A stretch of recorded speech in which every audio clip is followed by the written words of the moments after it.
Takut anaknya dibully, Amar Zoni ganti nama anak keempatnya. Pasangan selebriti Amar Zoni dan Iris Bella belum lama ini dikaruniai anak keempat. Sang buah hati tersebut diberi nama Araputi Sabai Akbar.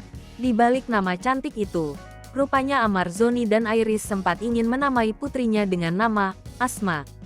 Namun hal itu tidak terjadi, lantaran ibunda Iris memintanya untuk memikirkan kembali pemilihan nama tersebut.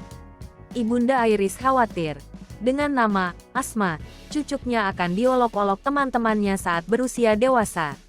Awalnya, Amar beranggapan ucapan mertuanya itu hanyalah bercandaan. Namun, ada satu kejadian di ruang persalinan yang membuat Amar dan Iris mengharuskan mengganti nama sang buah hatinya itu. Lebih lanjut, akhirnya Amar Zoni dan Iris sepakat menamai putrinya bernama Araputi Sabai Akbar.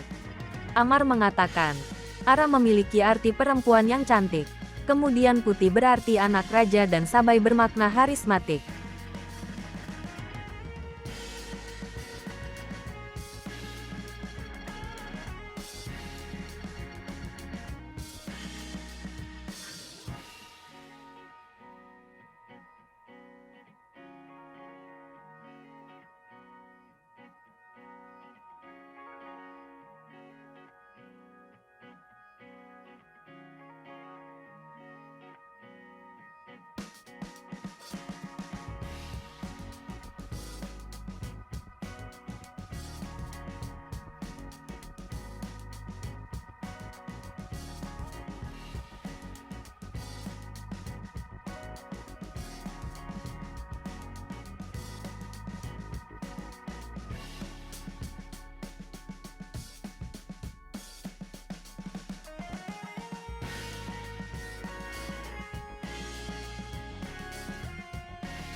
Hai pemirsa Sri Popo TV, jangan lupa komen, like, dan subscribe, serta tonton terus berita